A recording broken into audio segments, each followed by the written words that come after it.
On the night the boy was caught stealing, the whole village wanted him beaten. No one asked his name. No one asked where he came from. No one asked why his hands were shaking harder than his voice. They only saw a dirty, homeless boy clutching a piece of dry bread as if it were treasure. But one woman stepped between him and the mob. She had no husband, no money, no power, only a tired heart that still knew how to pity the hungry. She took the boy home that night. She fed him, protected him, raised him like her own. And years later, when the truth about that forgotten boy was finally revealed, the same people who once called him worthless lowered their heads before him. Because the child they wanted to throw away was the one heaven had chosen to restore an entire kingdom. If a starving stranger appeared at your door while everyone else wanted him gone, would you protect him or protect yourself? Stay with this story until the end, because what began with one stolen piece of bread would end with a crown, a public disgrace, and a kingdom forced to remember the value of mercy. In the dry northern plains of Columba, where red dust rose with every footstep and evening fires glowed outside mud homes, there lived a widow named Mama Sade. She was known for two things. Her hands were never idle, and her heart was never closed. She sold bean cakes and roasted plantains at the evening market. It was not much. Some days she earned barely enough to buy kerosene and maize flour. Some nights she drank only water so she could save food for the next morning. But even in her hardship, people said the same thing. If Mama Sade had one bowl of porridge, half of it would somehow end up in another person's hands. That was why what happened that evening shocked nobody and changed everything. The market was closing. Women were tying up wrappers. Children were chasing one another around baskets of onions. Goats wandered between stalls looking for scraps. Then suddenly, a scream broke through the noise.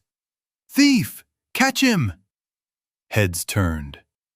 A thin teenage boy burst through the crowd, barefoot, wild-eyed, clutching a loaf of bread and two smoked fish against his chest. He looked no older than 14. His shirt was torn. Dust covered his face, and hunger had made his cheekbones look sharp enough to cut through shame. A heavy-set trader threw a wooden spoon at him. It struck his shoulder. He stumbled. Two young men caught him before he could run farther. "Beat him! He steals today, he will rob tomorrow. Teach him a lesson." The boy twisted like an animal caught in a trap. Not proud, not brave, only terrified. One of the men raised his hand to slap him. Then Mama Sade's voice cut through the noise. "Leave him!" The market fell silent. The man turned. "Mama Sade, this is not your business." She stepped forward anyway, adjusting the faded scarf around her head. "It became my business the moment grown men decided to fight a starving child. He stole. And you have never seen hunger?" The trader, whose bread was missing, folded her arms. "So now you support thieves?" Mama Sade looked at the boy closely. His lips were cracked. His wrists were painfully thin. His eyes, though frightened, were not hard. They were tired. The kind of tired that comes from sleeping where dogs bark all night and waking up with nothing to hope for. She turned back to the crowd. "How much did he take?" The trader answered quickly. "1 loaf, 2 fish." Mama Sade untied a knot in the corner of her wrapper and counted the little money she had made all day. It was almost everything. Enough for supper, enough for tomorrow's charcoal, enough for the soap she had promised herself to buy after 2 weeks of waiting. She placed it into the trader's palm. "Take your money." The woman looked at it, then at her in surprise. "You would pay for him?" "I would rather pay for bread than watch a child beaten over it." The young men released him. He almost collapsed. "Go," one of them muttered. But the boy did not run. He stared at Mama Sade like he did not understand what mercy looked like. She picked up the loaf from the ground, dusted it off, and handed it back to him. "Come with me," she said. The crowd laughed. "Another stray for Mama Sade. She has started collecting street children now. She cannot even feed herself." But Mama Sade ignored them. She had heard worse. She turned and walked away. After a moment, the boy followed. Mama Sade's sacrifice. Her house stood at the edge of the village beside an old baobab tree. The roof leaked in 2 places. The front door had been repaired so many times that the wood looked stitched together by poverty. But inside, everything was neat. A rolled mat in one corner, a clay stove by the wall, a wooden shelf with 3 cups, 2 plates, and a Bible whose pages had grown soft from use. The boy stopped at the doorway as if he did not believe he was allowed to enter. Mama Sade set down her basket. "You can come inside. Hunger does not make a person unclean." He stepped in slowly. She poured water into a metal cup and gave it to him. He drank too fast and choked. She waited. Then she served him the stew she had saved for herself. He attacked it with both hands until she gently said, "Slowly. Food does not run away." He froze. For the first time, he looked embarrassed. "I'm sorry." It was the first thing he had said. His voice was low and rough. "You can speak," she said. He nodded. "What is your name?"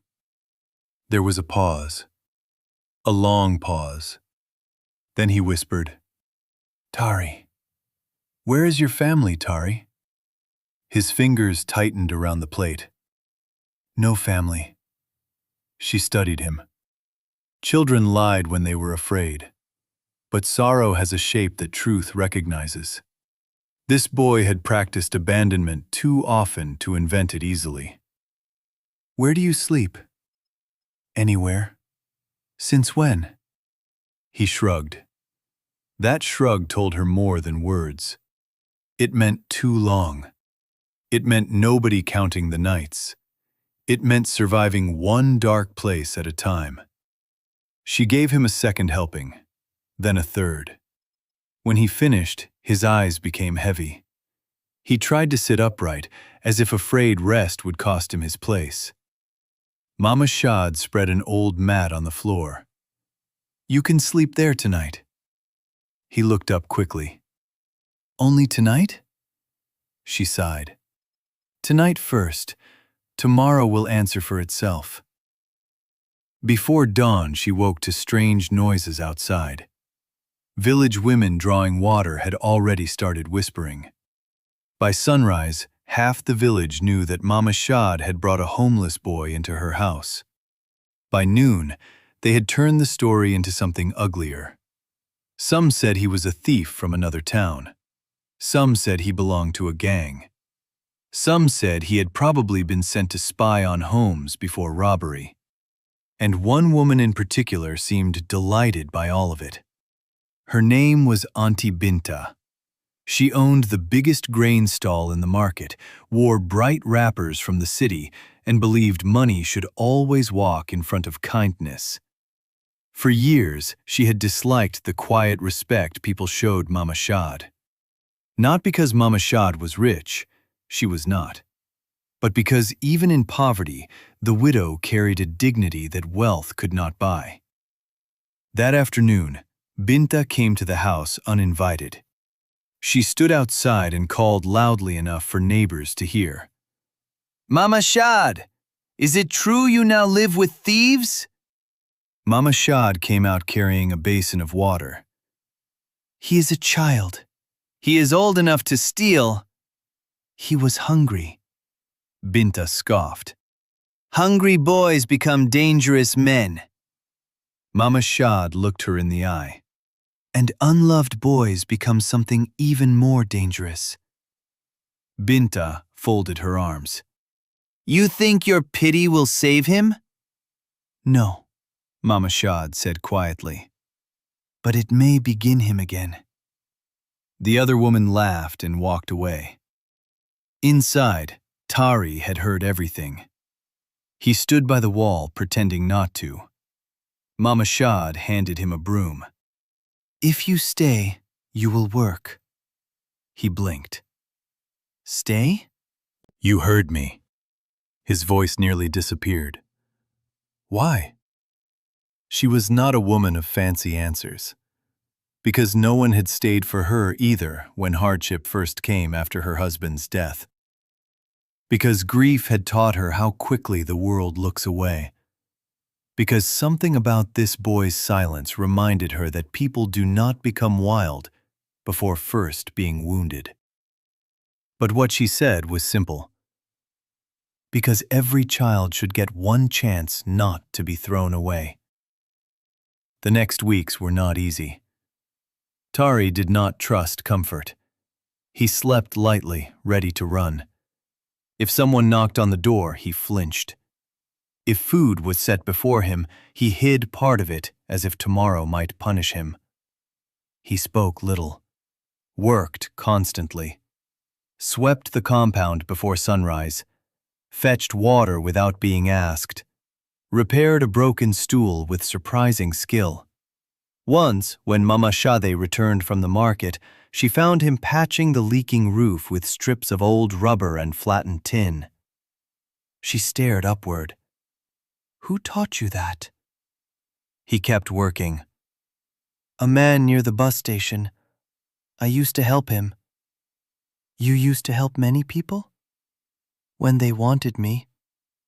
That answer sat heavily in her heart. Months passed. Then one evening, as sunset burned orange over the fields, Mama Shade noticed something around Tari's neck while he bent near the fire. A small leather cord. At the end of it hung a strange metal pendant. Not gold, not silver. Dark, old, engraved with a symbol she did not recognize. It looked too fine for a street child. She pointed gently. "Where did you get that?" Instinctively, he covered it. "I've always had it." "Did your mother give it to you?" His eyes clouded. "I don't remember my mother." "Then who?" He shook his head. "I don't know. When I was small, an old man used to say, 'Never lose it.' That's all I remember." "What old man?" "He died." Mama Shade did not press further. But something in the way he guarded the pendant told her it was more than metal. It was the last door between him and a forgotten life.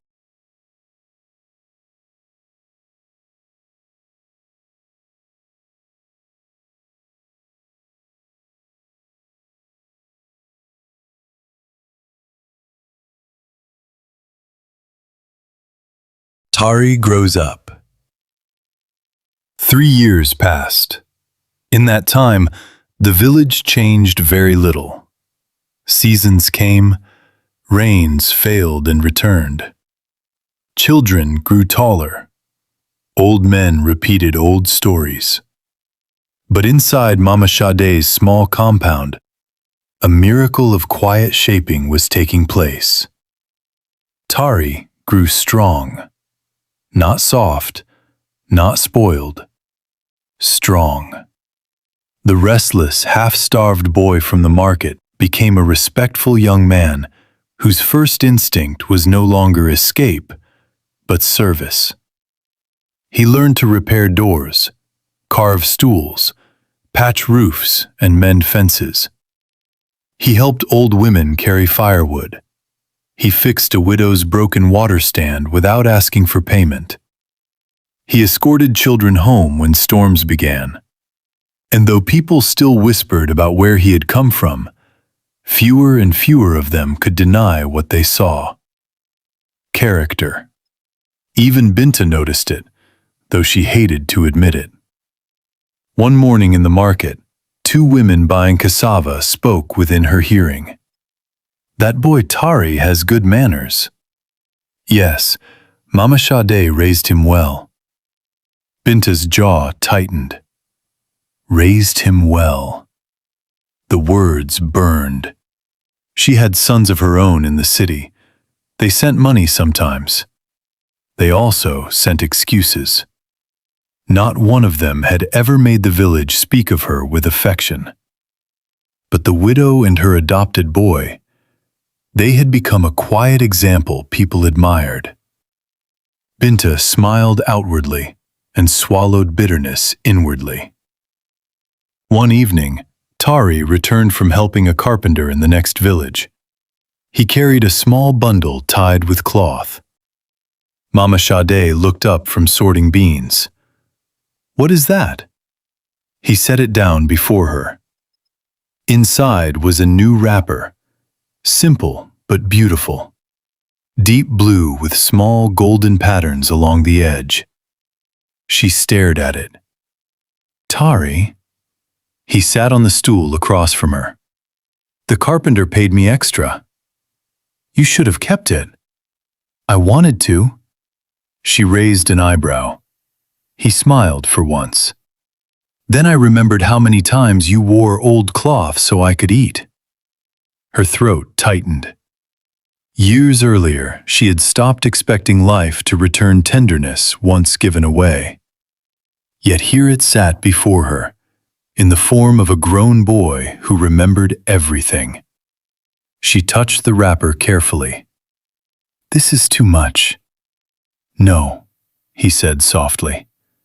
"It is too small."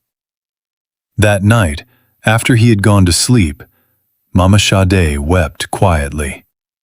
Not from sadness, from the strange pain of realizing that the child everyone warned her against had become the greatest comfort of her lonely years.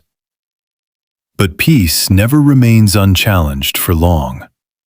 Far away in the royal capital of Matora, beyond hills, rivers, and long stretches of thorn bush, another story was moving toward them. Inside a high-walled palace built of red stone and carved cedar, Queen Mother Naledi lay ill. She was old. Older than the ministers who now spoke too confidently in her presence. Older than the guards who pretended not to notice what ambition was doing inside the kingdom. And older than the secret she had carried for 17 years. The king had died 2 years earlier. His only son, Crown Prince Jabari, had supposedly died long before him during a palace attack. The people had mourned. The council had hesitated. And into that uncertainty stepped Regent Kondo, the king's younger brother. He was clever, composed, and patient in the dangerous way snakes are patient. He told the people he only wished to preserve order until the kingdom chose a path. But inside, he desired one thing: the throne. There was only one obstacle: rumor. Because deep inside the old palace records lived a possibility many feared to speak aloud. That the crown prince's infant son had not died the night soldiers invaded the royal wing. That a loyal guard had escaped with the child. That somewhere in the vast land of Kalumba, the rightful heir might still be alive. For 17 years, nothing had been proven. For 17 years, Regent Kondo had smiled in public and hunted in private. Then Queen Mother Naledi called for the oldest court historian. When he came, she dismissed the servants and whispered with failing breath, Find the child before Kondo buries the truth forever. The historian knelt. My queen, we no longer know where to search. Her trembling hand reached beneath her blanket and pulled out a wax-sealed cloth packet. Inside was a charcoal sketch of the royal heir's birth pendant. An unusual symbol, half sun, half river, circled by 7 marks. The historian's eyes widened. The seal of first blood. She nodded.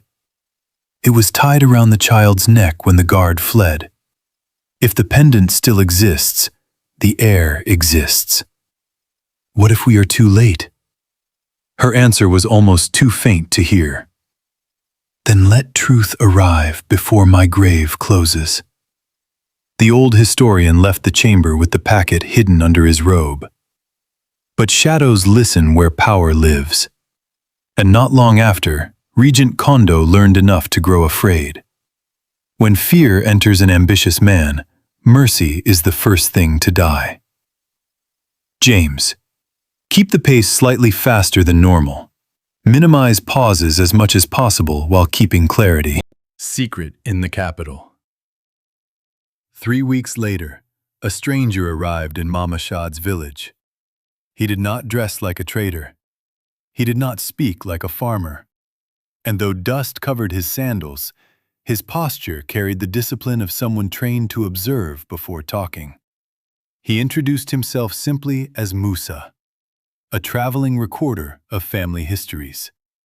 That was what he told the elders in the square, but it was not the whole truth. Musa was the historian sent from the capital, and hidden inside his satchel was the sketch Queen Mother Naledi had entrusted to him. He spent the morning asking careful questions, not foolish questions, not "Where is the prince?" or "Has anyone seen royal jewelry?" He asked about unusual strangers from years ago, about children who arrived without known parents, about old stories people never finished properly. At first he found little. Then an old blacksmith mentioned, almost casually, "There is one young man here nobody was born knowing." Musa remained still. "Tell me." "A widow took him in years ago after he was caught stealing bread." That was not how royal blood was supposed to sound, but truth rarely arrives dressed as dignity.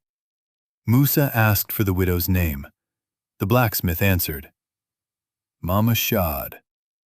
Nearby, Auntie Binta heard every word.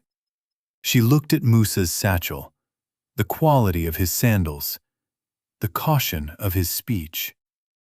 This man had not come for gossip. He had come for someone valuable. Greed sharpened her senses immediately. Before the blacksmith could say more, she stepped forward, smiling. "If you seek the boy, I know him very well." Musa turned politely. "And who are you?" "Auntie Binta, respected trader, long-time resident. If anyone in this village knows people, it is me." The blacksmith snorted quietly, but said nothing. Musa studied her face. Some people reveal themselves in what they offer before being asked. "What do you know of the boy?" "Enough to save you time." "And what do you want in return?" Binta did not even pretend to be offended. "Only appreciation." Musa gave no answer, but inside, alarm stirred. People who rush toward secrets are rarely guardians of them. Still, he needed information. By afternoon, he had confirmed several things. Tari had no known blood family in the village. He had arrived years earlier under mysterious circumstances.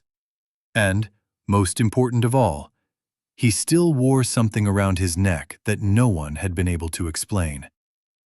That evening, Musa approached Mama Shad's house. He did not come alone. Behind him walked 2 elderly members of the royal council, disguised in plain traveler's cloth. They wished to see with their own eyes what rumor had brought them across half a kingdom. Mama Said welcomed them carefully, but without fear. Tari returned just as the sun dropped low. He saw the visitors and hesitated. Musa stood. "Forgive our intrusion. We have been told you have lived here many years." Tari nodded. "And before that?" "I do not remember much." Musa's gaze lowered to the leather cord around his neck. Tari noticed and stiffened. "That belongs to me." "I did not say otherwise," Musa replied gently. Mama Said looked between them. "What is this about?" The oldest visitor spoke at last. "Sometimes the past takes a long road to find a person." The room grew quiet. Tari's hand moved protectively over the pendant.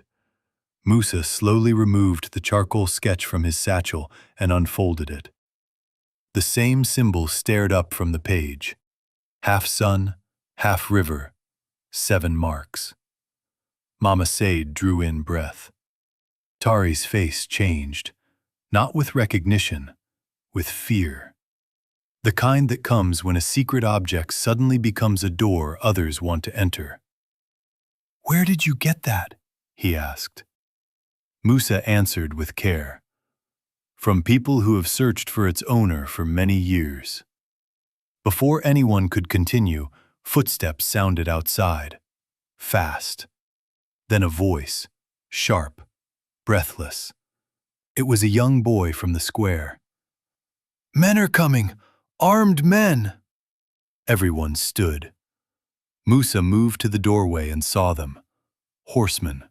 Not villagers, not traders. Too disciplined, too deliberate. And at their front rode a man he recognized from the capital. Captain Soro, one of Regent Kondo's most loyal enforcers. Musa's blood ran cold. They had been followed. Inside the house, the old council member whispered, "Then Kondo knows." Another answered grimly, "And he did not come to ask questions." Mama Said looked from face to face. "Tari, what is happening?" Musa turned to her.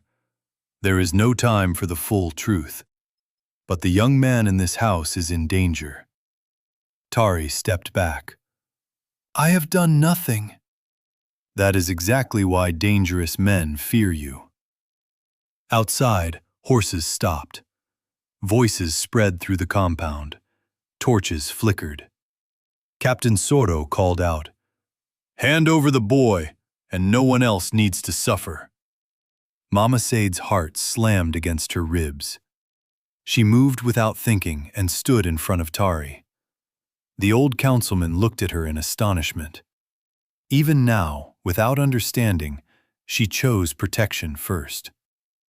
One of the visitors pointed toward the rear wall. "There is a storage passage behind the grain pots.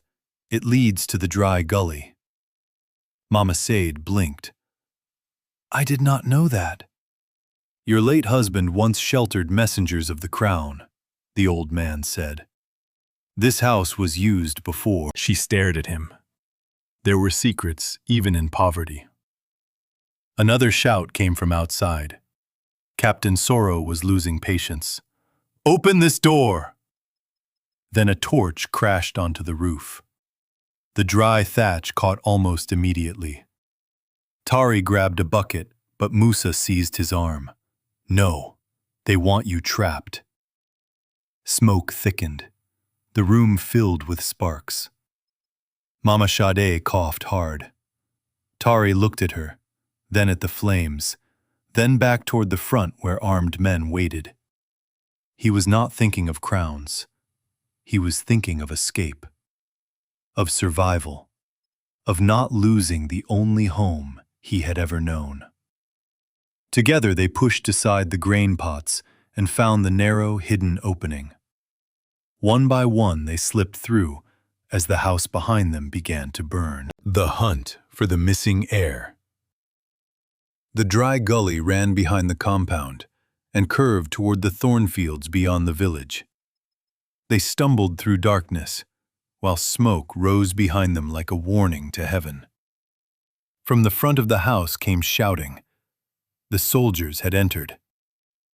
Too late. Tari heard one of them curse, then another voice, cold, controlled. Captain Soro. Find him.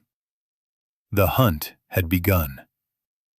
Mama Sade struggled over the uneven ground. She was no longer young. Twice she nearly fell. Twice Tari caught her. Musa led the way, while the two elderly councilmen followed as best they could. They reached a grove of acacia trees, where 3 horses had been hidden earlier for the royal visitors. Musa turned to Tari. You ride with Mama Sade. He shook his head immediately. She comes first. Musa almost smiled despite the danger. Even under fear, the boy's instinct was still protection. Far behind them, flames consumed the widow's house. Neighbors gathered helplessly, and among them stood Auntie Binta. At first, she had felt only excitement. Something important had indeed been hidden in the village. Something powerful. Something worth reward. But as the soldiers set fire to the home of a woman who had never harmed anyone, excitement curdled into dread. An old farmer glared at her. You led strangers to that house. Binta swallowed. I did not know this would happen. The farmer's voice hardened. Greed never knows the cost until the bill is delivered. For the first time in many years, Binta looked away in shame. Meanwhile, the riders pushed through the night toward the hills. Near midnight, they reached an abandoned mission chapel used long ago by travelers. Its stone walls were cracked, but it offered shelter. Inside, a single lantern was lit. Musa finally turned to Tari and Mama Sade. You deserve the truth. Tari stood rigid. Mama Sade held the edge of her scarf to her chest. Musa spoke slowly. 17 years ago, the royal wing of Matora Palace was attacked. The crown prince and his wife were killed. Their infant son vanished. Mama Sade stared. Tari did not move. The child wore a pendant marked with the seal of first blood. It was meant to identify him if palace records were destroyed. Musa unfolded the sketch again. Then he pointed to Tari's neck. You have worn that seal all your life. Tari shook his head once. No. His voice was barely audible. I am Tari. Yes, Musa said. That is the name your life grew into. But it may not be the name you were born with. Mama Sade looked at the pendant as if seeing it for the first time. The old councilman stepped forward. If this is true, then you are Prince Zuberi, grandson of our late king. The chapel fell silent. Outside, wind moved through dry grass. Inside, one young man's whole life cracked open.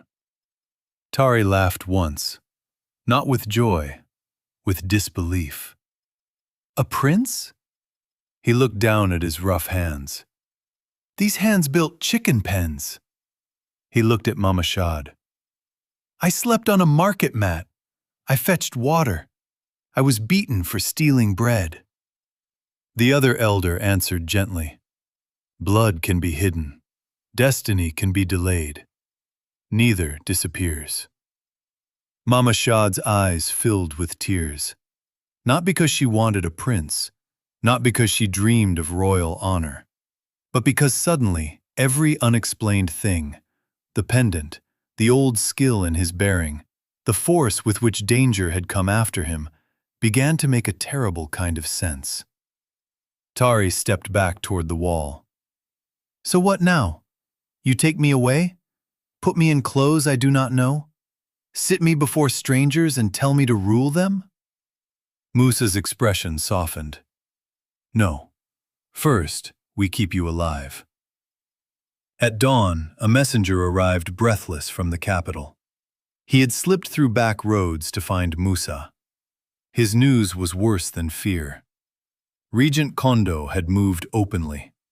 He had announced a public coronation 3 days away. He meant to crown himself before the people could learn the rightful heir was alive. If that happened, the kingdom would split. Some would follow law, others would follow force. War would not be far behind. The elders understood immediately. They had little time. They must reach the capital before the coronation. Tari sat alone outside the chapel as the sun rose. Mama Shad came and lowered herself beside him. For a long time they said nothing.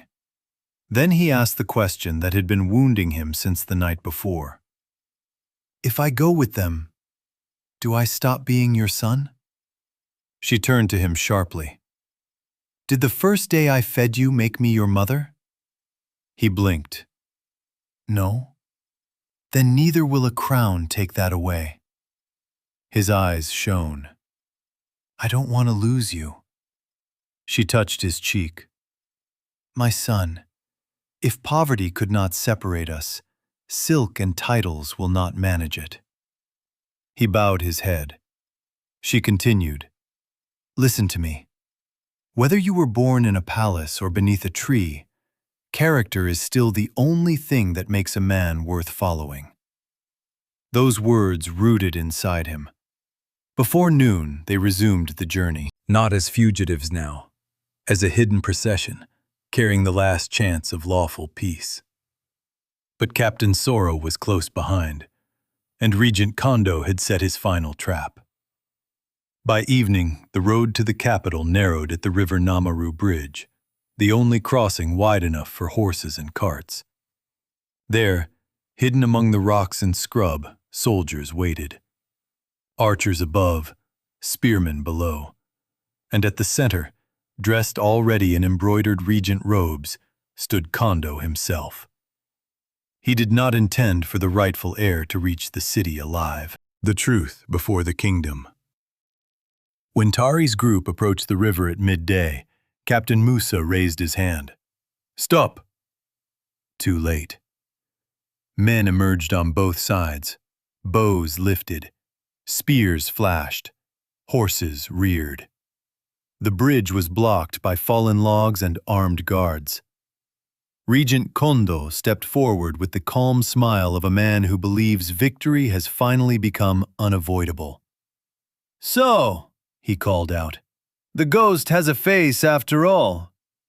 The elders formed around Tari. Mama Shade stood beside him, not behind him. Kondo's eyes moved over the scene with contempt. "This is the heir? A village stray wearing dust and borrowed sandals?"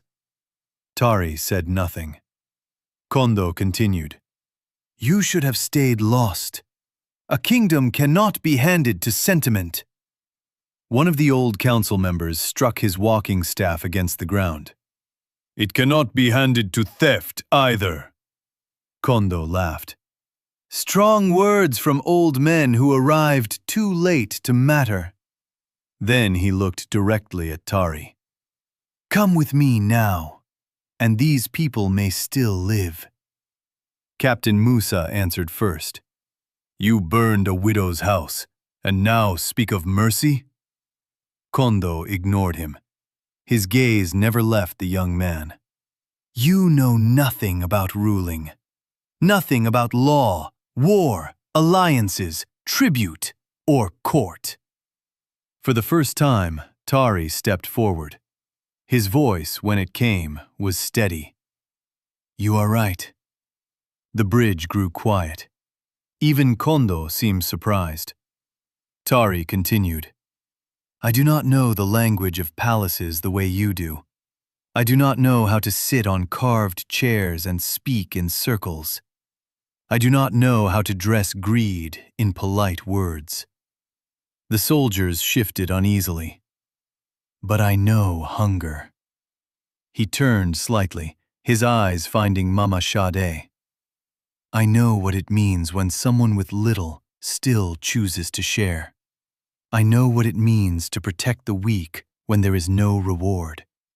I know what it means to work with your hands and sleep without guards and wake without certainty.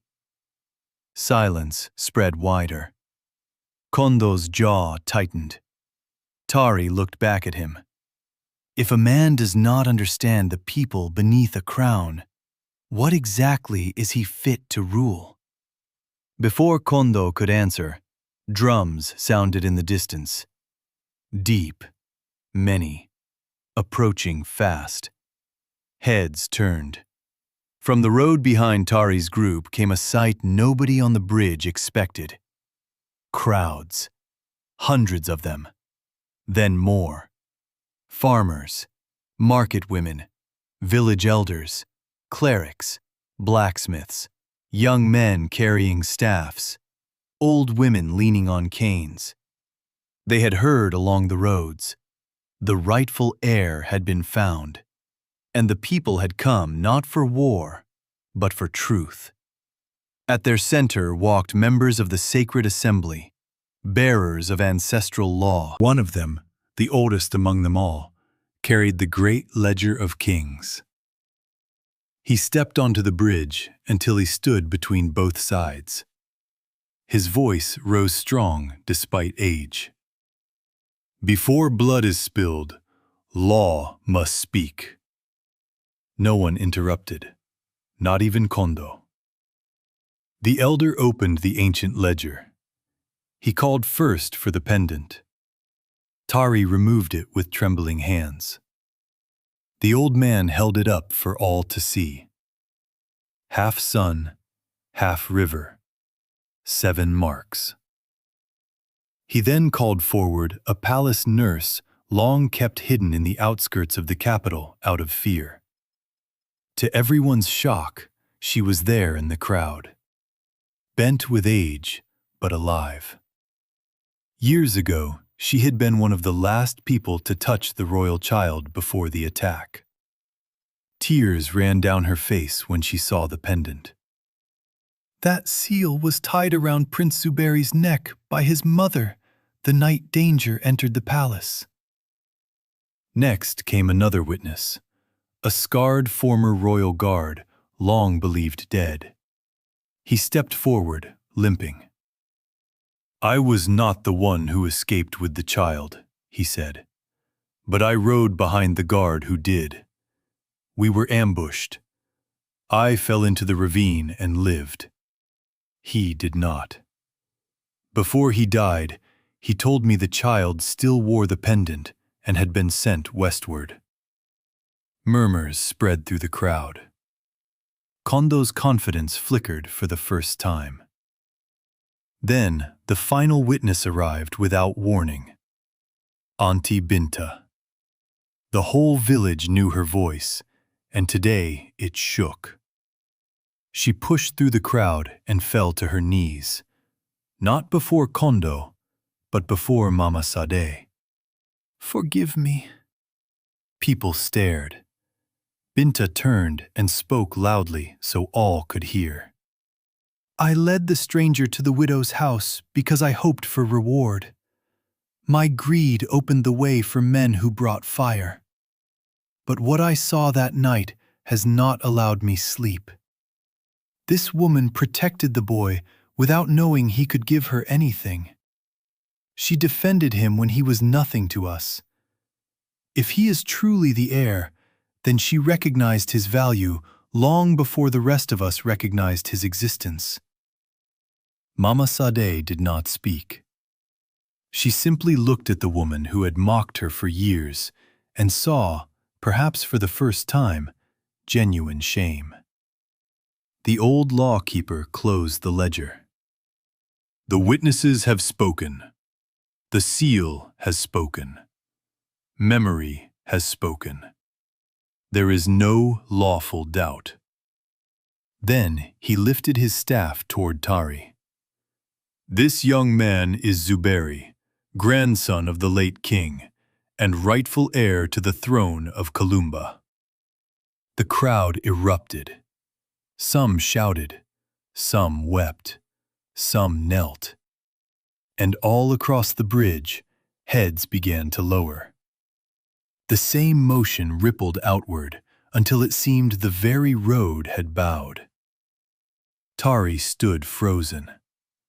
The homeless boy, once beaten over bread, was watching an entire kingdom kneel. But in that overwhelming moment, his eyes went first to Mama Said. Not the crowd, not the soldiers, not the throne waiting somewhere beyond the hills. Her. Because before anyone called him rightful heir, she had called him son. Kondo looked around desperately. His soldiers were no longer certain. Many had lowered their weapons.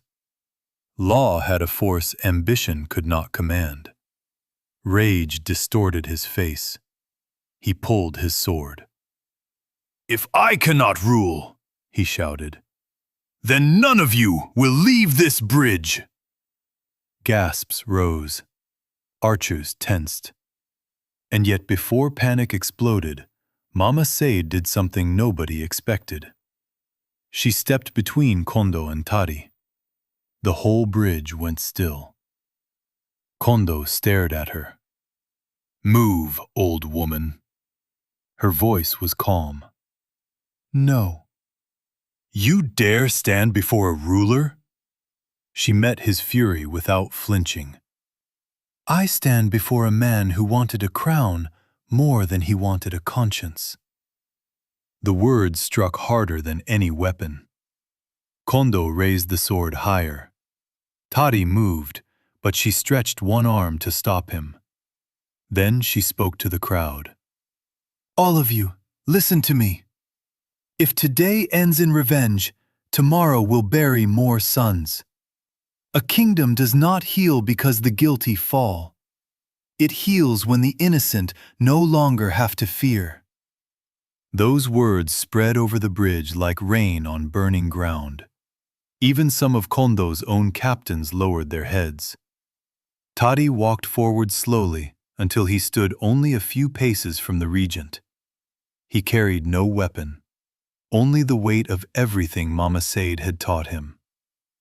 "You stole from the dead," Tari said quietly. "Do not steal from the living, too." Kondo's hand trembled. Before him stood the boy he had hunted, unarmed and unafraid. Behind that boy stood witnesses, law, the people, and a mother-shaped mercy stronger than palace walls.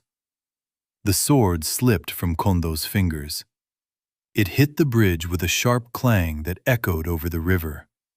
No cheer followed. Only a long release of breath from a kingdom that had stood too near the edge. Guards stepped forward and took Kondo into custody. He did not resist. Ambition had finally learned what it could not buy back. That evening the procession entered the capital. No trumpet could match the sound of the people's relief. No banner could outshine the story already traveling mouth to mouth. The lost heir had come home, and the woman who saved him had walked beside him all the way. The Crown and the Mother. The royal courtyard filled before sunrise. Colorful cloths moved like waves. Drummers lined the entrance. Elders took their places. Children climbed walls for a better view. For years, the people of Columba had gathered in that place under fear, uncertainty, and rumor. Today, they gathered under truth. Tari had been bathed, dressed, and prepared for ceremony. Yet even in royal robes, he did not look transformed by luxury. He looked anchored by responsibility. The sacred assembly called him forward. Mama Shade stood at the side of the courtyard, wearing the blue wrapper he had once bought her with his first honest earnings. She had refused brighter cloth. "I came as myself," she told the attendants. "Let no one decorate me away from the life that raised him."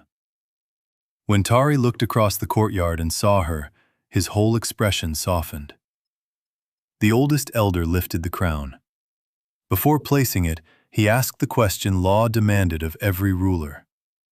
"What kind of king will you be?" Tari did not answer immediately. He looked over the crowd. He looked at the chiefs, the guards, the widows, the workers, the children with dust on their feet. Then he said, "The kind who remembers the ground before the throne." A murmur of approval spread. He continued, "I have known what it means to be overlooked. I have known what it means to belong nowhere. If I rule, then no orphan will be invisible, no widow will be left to burn alone, and no hungry child will be treated as if survival were a crime." The elder lowered the crown onto his head. Drums thundered. Voices rose. "Long live the king!" But before celebration could fully begin, Tari raised his hand. "There is one honor that must come before mine." The courtyard became silent. To the shock of nobles and guards alike, the new king descended from the platform and walked directly toward Mama Shade.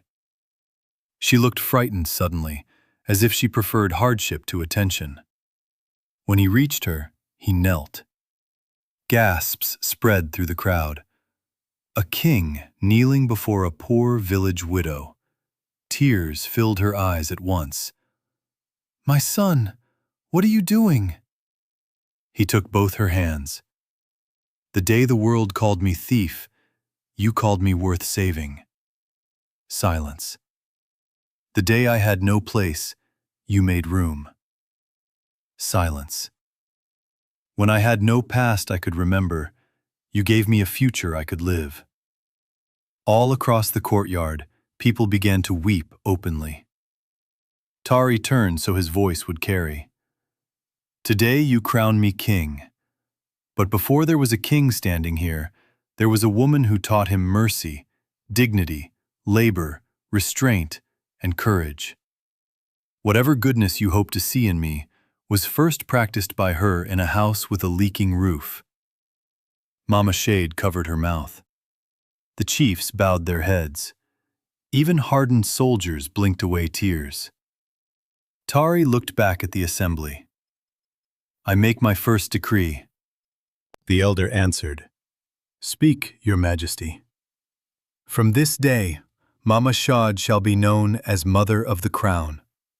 She shall be honored in this kingdom not because she gave birth to a king, but because she gave character to one." The courtyard shook with applause. Women ululated. Drums rolled again. Mama Shad shook her head through tears as if the honor was too large to wear. But the people would not let modesty hide truth. They had seen what love in poverty could produce, and they would remember it. A palace residence was prepared for her. She accepted it only on one condition. "I will visit," she said, "but I will not disappear into walls. The people must still see that simple life has dignity." So she kept part of her old routine. Some mornings she still sat with market women. Some afternoons she still visited orphan homes. And whenever palace servants tried to treat her like royalty above others, she reminded them, "Respect is not measured by how low people bow, but by how kindly they stand." As for Kondo, he was tried publicly according to law. Many demanded death. Tari refused revenge. "He took enough from this kingdom," the new king said. "Let justice protect the future, not feed the anger of the present." Kondo was stripped of title, wealth, and command, then sent into permanent exile beyond the eastern boundary. There, far from the palace he nearly stole, he would live long enough to understand that power without honor leaves a man poorer than the least of those he despised. The kingdom slowly changed. Not in a day, not by proclamation alone. But change began because the one wearing the crown remembered life before it. Granaries were opened in drought seasons. Workshops were built for abandoned children. Widow support houses appeared in towns that had once ignored them. Corrupt tax collectors were removed. Village schools received repair. Public beating of hungry children for petty theft was banned by royal law. Feed first, the decree said. Judge after. People repeated that line everywhere. Some laughed softly and said only a former street boy would think to make such a law. They were right. Years later, travelers passing through Columba would ask how the kingdom became known not only for order, but for compassion. The answer never changed. It began with a widow who interrupted a beating in the market. It began with a loaf of bread. It began when one woman saw a hungry boy and refused to let the world reduce him to his worst moment. And if you ever passed through the royal gardens at dusk, you might still see the king sitting beside Mama Shad under the jacaranda trees. Not as ruler and subject, not as majesty and servant, but as a son, listening, while his mother reminded him of truths no crown should silence. That a full stomach can make a person forget another person's pain. That applause can become poison if it enters the heart like entitlement. That strength without tenderness becomes cruelty dressed in fine cloth. And that the people do not belong to the king. The king belongs to the people. In old age, Mama Shad was loved throughout the kingdom. Children who never knew her first as a widow knew her as a legend. But those closest to her knew she did not think of herself that way. When asked whether she had always sensed the boy would become great, she would laugh. Great? No. Hungry? Yes. Worth saving? Always. That answer outlived her, and so did the lesson. Never be too proud to show mercy where others show contempt, because the person the world dismisses today may carry tomorrow inside them.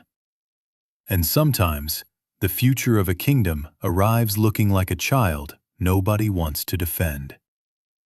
If this story moved you, share it with someone who still believes kindness can change destiny. And if you enjoy powerful African stories filled with emotion, justice, and unforgettable twists, stay close for the next one. Because sometimes, the biggest crowns are built first in the smallest homes.